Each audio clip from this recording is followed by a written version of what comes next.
So I want you to picture this. It is 3 a.m., you are lying in bed, just staring at the ceiling, eyes completely wide open. We have all been there. Right. The house is totally quiet, but for some reason, your brain has decided to vividly replay this deeply awkward conversation you had like 3 years ago. Oh, absolutely. Or, maybe it's the middle of the afternoon. Yeah. You have a rare moment of downtime, and suddenly you realize you are just aimlessly scrolling through your phone. Just looking at content you do not even care about. Mm. I mean, you're literally just doing it to avoid that quiet that creeps in the exact second your fingers stop moving. It is a deeply universal experience because the moment that external stimulation drops, our internal reality, it immediately starts to rise to the surface. And for most of us, that feels incredibly threatening. It really does. It feels dangerous. Welcome to the deep dive. We take a stack of articles, research, and insights, and we distill them down to the most important things you really need to know. And today we have a mission that touches basically every single one of us. We do. We are exploring the psychological power of the pause. We're drawing from some truly profound source texts that are centered on Gestalt therapy. Yes, which is such a beautiful, deeply emotional framework. It really is. And our goal today is to figure out why we are so utterly terrified of silence. How we use chronic busyness as a shield, and how allowing yourself just a few seconds of stillness can completely reorganize your inner world. It is such a vital topic right now. I mean, we live in this culture of chronic exhaustion, yet we rarely have the language to describe what is actually draining us. Exactly.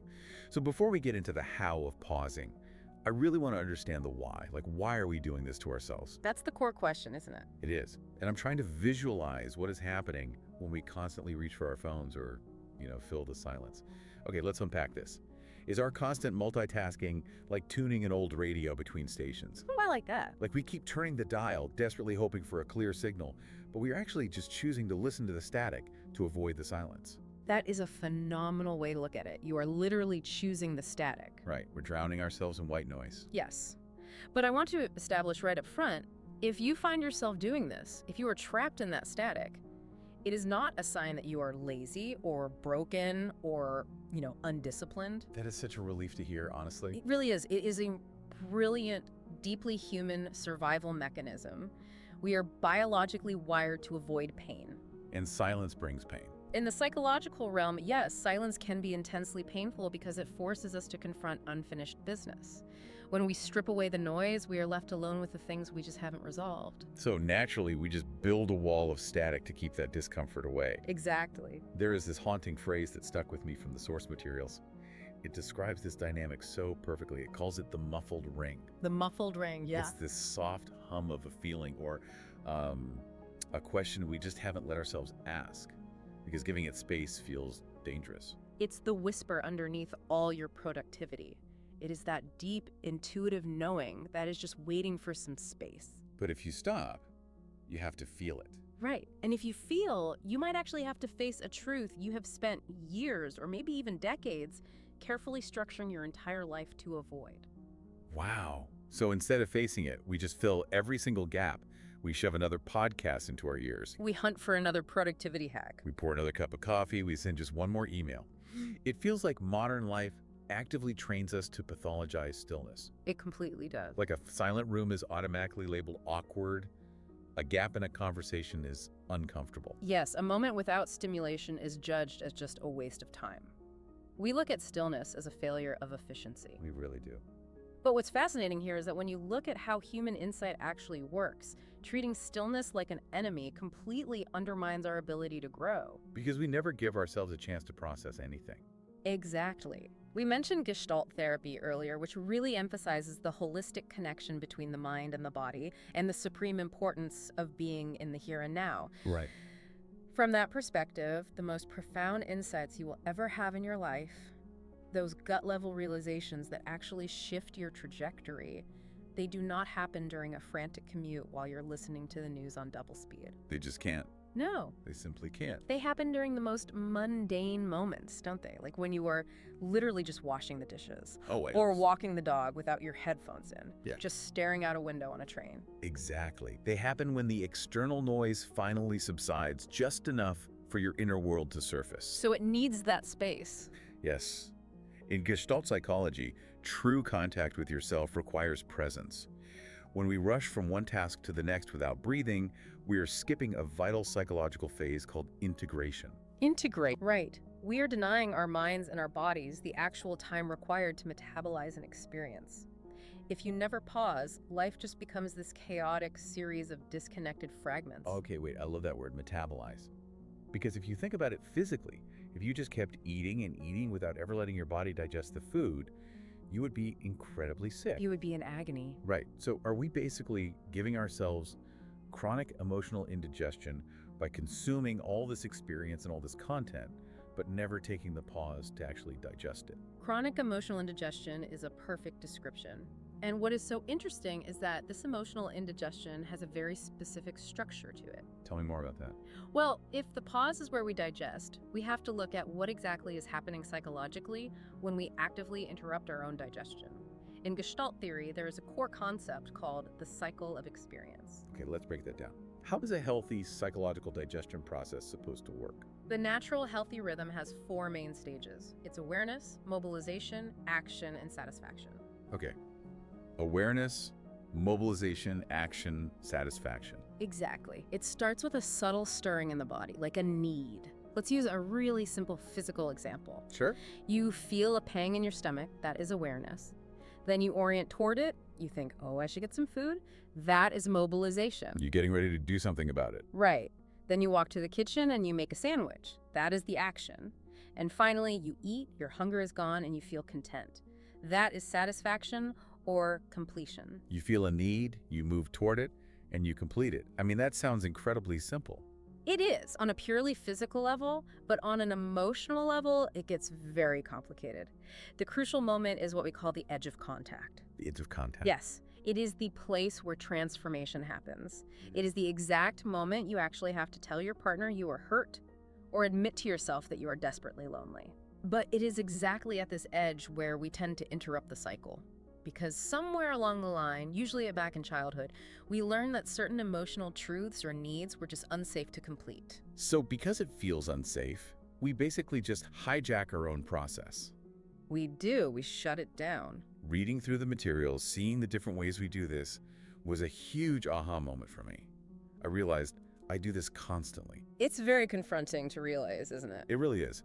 For example, I once spent probably 45 minutes staring at my phone, typing and retyping this massive text message to a friend who had hurt my feelings. Oh, I think a lot of people listening can relate to that. Right, and I was overanalyzing their childhood trauma and dissecting my own attachment style and just pondering the societal implications of modern friendship. Yes. I mean, I did everything under the sun to avoid just typing the raw truth, which was simply, I am mad at you. That is such a beautifully honest example. And Gestalt has a specific name for that exact strategy. It is called deflection. Deflection, okay. Like using words as a shield instead of a bridge. Precisely.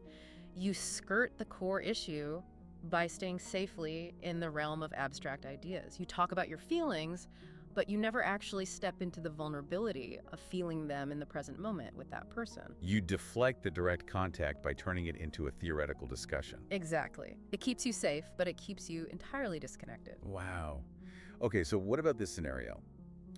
I am in a room with someone who is incredibly stressed out, like maybe they are in a terrible mood, Okay, I can picture that. and I immediately just morph into this ultra-soothing, everything is fine, I have absolutely no needs version of myself. Yeah. I completely lose track of what I actually want or how I am feeling just to absorb their mood and keep the peace in the room. What is that? That is another incredibly common interruption. We call that confluence. Confluent. Yes, confluence is the blurring of boundaries. You sense the other person needs you to be fine, so you abandon your own awareness to merge with their reality. You basically become a chameleon. Oh, I do that all the time. A lot of us do. But silence in a state of confluence isn't a peaceful choice. It is a forced submission that's driven by a desperate fear of disrupting harmony. You lose the self entirely to blend into the background, which actually brings up another one. What happens when I do feel the anger or the sadness, but I just completely swallow it? Like physically holding it in? Yeah, like biting my tongue so hard I practically taste blood just to avoid an argument. That third major interruption is called retroflexion. This is when the energy you instinctively want to direct outward, like asserting a boundary or expressing anger, gets folded back onto yourself. So I'm aiming it at me instead of them. Exactly. The impulse is born, the energy surges up, but the fear hits and you clamp it down. But here is the really critical part. That energy does not just evaporate. It gets trapped inside you. It is like swallowing a scream. You still screamed, but you were the only one taking the physical impact of it. That is such a visceral, accurate way to put it.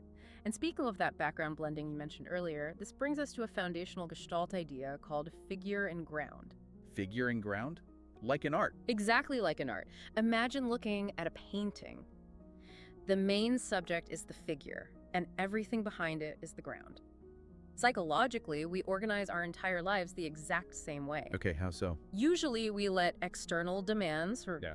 the unread emails, the looming deadlines, the social expectations, we let those become the massive focal point. They become the figure. And our own stuff gets pushed back. Right. Our true internal needs, we force them to fade into the background noise. They become the ground. But taking a pause swaps that dynamic, doesn't it? It does. When you stop moving, the background noise of your actual needs finally gets to step forward and become the figure. Yes.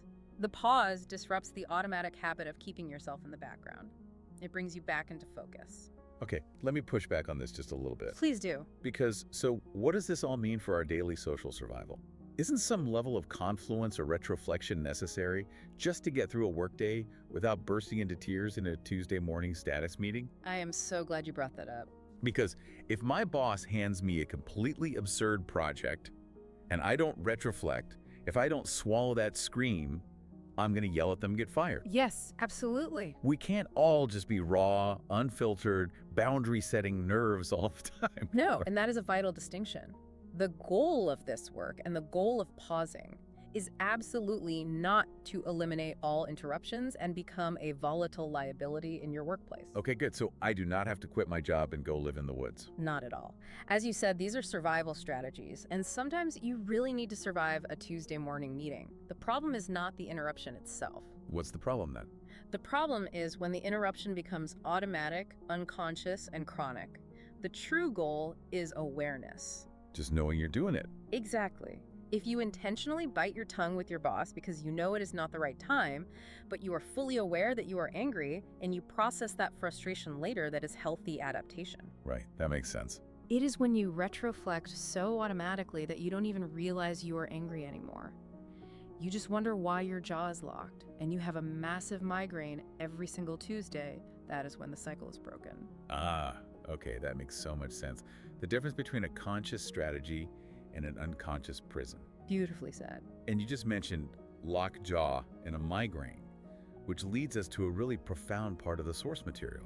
Since we fold all this interrupted energy inward, it has to go somewhere, right? It does. Energy never just vanishes. Right. It goes directly into the physical body, Yeah. which is exactly where we must look to break the cycle. Yes.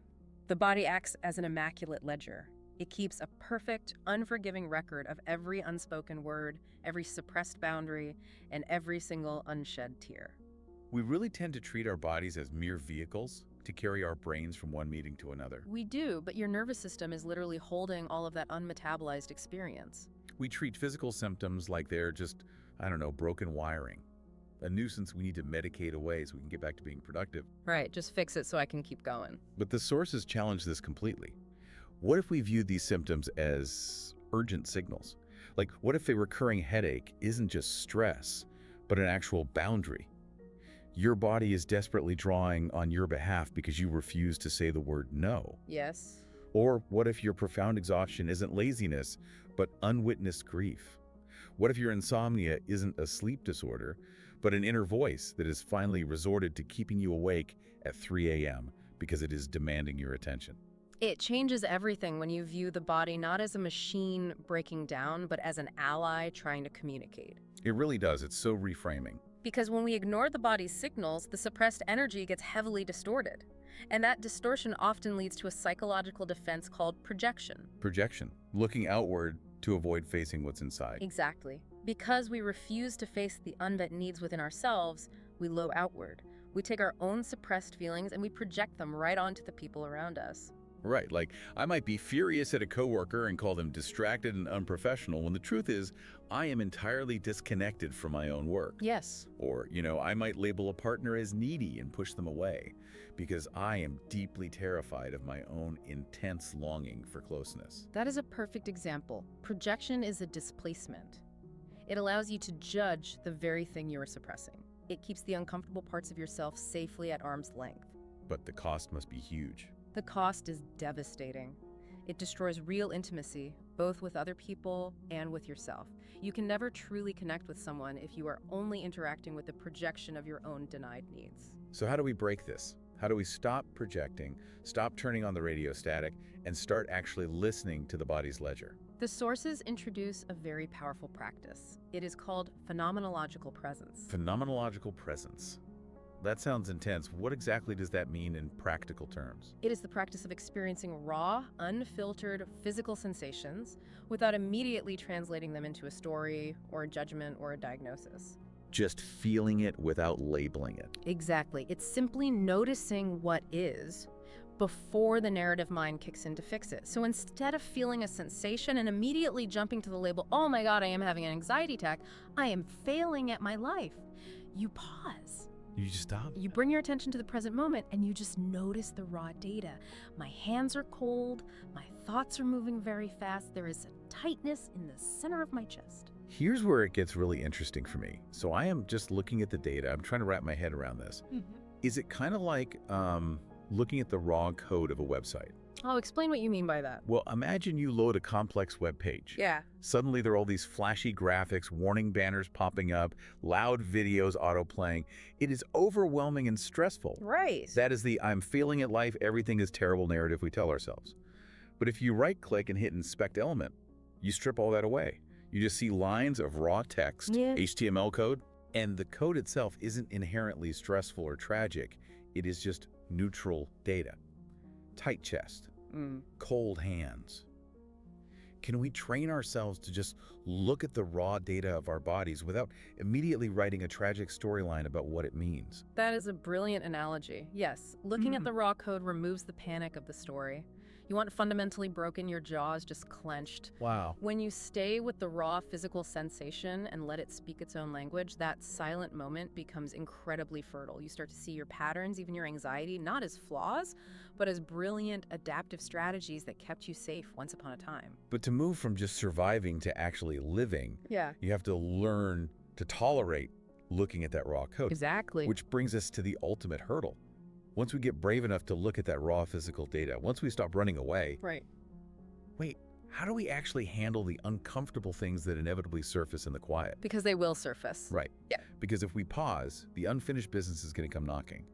The unsent apologies, the buried dreams, the deep resentments, what do we do with them? Gestalt has a very specific and I think very beautiful approach to unfinished business. The goal is not to somehow travel back in time and fix or rewrite the past. You cannot unring the bell. No, you can't. The goal is simply to bring that unfinished thread into the here and now so it can finally be acknowledged and felt in the present moment. Because it all comes back to metabolism. It's about integration, not erasure. Yes. It shifts the listener from identification, where you say, I am my regret, to awareness, Yeah. where you say, I feel regret and I am more than that. Precisely. And to help people begin this process, there is an incredibly practical, immediate tool you can use today. It's called the 3-second pause. I want to make sure the listener has this in their toolkit right now. Walk us through exactly how it works. It is remarkably simple in theory, but quite challenging in practice. The next time you feel that sudden, urgent buzzing in your brain, the impulse to instantly check your phone or fill in awkward silence with a joke or rush to the next task, just stop. Just freeze. Pause for exactly 3 seconds. Feel your feet making contact with the floor. Take a breath. And gently, without judgment, ask yourself, what am I avoiding right now? What am I avoiding right now? And you just let the question hang there in the space. Yes, you don't have to have a profound breakthrough on the spot. Just noting the resistance is valuable information. It is the signal that something important is right there on the edge of contact. But I have to ask you, Yeah. what if I do this? I ask myself, what am I avoiding? And the answer that bubbles up is completely overwhelming. That is the fear, isn't it? Yeah. What if I realize I am profoundly unhappy in my relationship or I hate my career? How do we stand in the mystery and hold that overwhelming question without immediately panicking and rushing to fix it or numb it out again? This is the crux of the entire practice. If we Okay. connect this to the bigger picture, the most profound realization of this work is that the thing we were avoiding is rarely as dangerous in the light of day as it felt in the dark. Yes, we assume the sadness will completely destroy us or the anger will consume us whole. But when you strip away the story and just let it be a physical sensation, a tightness, a warmth, a heavy feeling in the gut, it loses its power to destroy you. Because it's just raw code again. Exactly. You realize you can stand in the mystery. You do not have to fix the sadness immediately to survive it. You just have to let it be weather passing through your body. You give yourself permission to simply not have the solution right now. And it is exactly within that spaciousness, that openness, that the real insight finally arrives. Because the insight was never going to be found out there in a podcast or a life hack. Yeah. It was always going to be found in the quality of your attention to your own self. It is fundamentally about stopping the lifelong habit of self-interruption. So to bring this deep dive all together, finding silence isn't about achieving some permanent, passive state of Zen. No, not at all. It is not about becoming a monk and eliminating all discomfort from your life. Pausing is simply about stopping that habit of self-interruption. It's about having the courage to live honestly with all of our contradictions and our unfinished edges. And if you can do that, if you can learn to tolerate the pause, you stop being a victim to your own avoidance. You regain the power of choice. It makes me think about the broader implications of all this. We spend so much time talking about how to individually cope with the noise of modern life. But what if we completely flip the script? Oh, I like where this is going. Imagine a world where our technology, our digital infrastructure, was actually legally required to build in moments of silence. What if, before an app let you endlessly refresh a feed of outrage, the screen simply went blank for 3 seconds, forcing you to encounter the void? That would change everything. Right. If our world forced us to pause, would we finally learn to face ourselves, or would we just break the machines in a panic to get the noise back? That is a brilliant question. Now that you understand the mechanics of the pause, the question is no longer, how do I find silence? But rather, what will you do with it now that you've found it? Yes. It is an invitation for you to use your next moment of silence to speak a truth, set a boundary, or perhaps just sit in the quiet a little bit longer so you can return to the world whole. So tonight, when it's 3 a.m. and the static is buzzing, don't reach for the dial. Just sit in the quiet and listen to the muffled ring. You might be surprised by what is finally ready to tell you.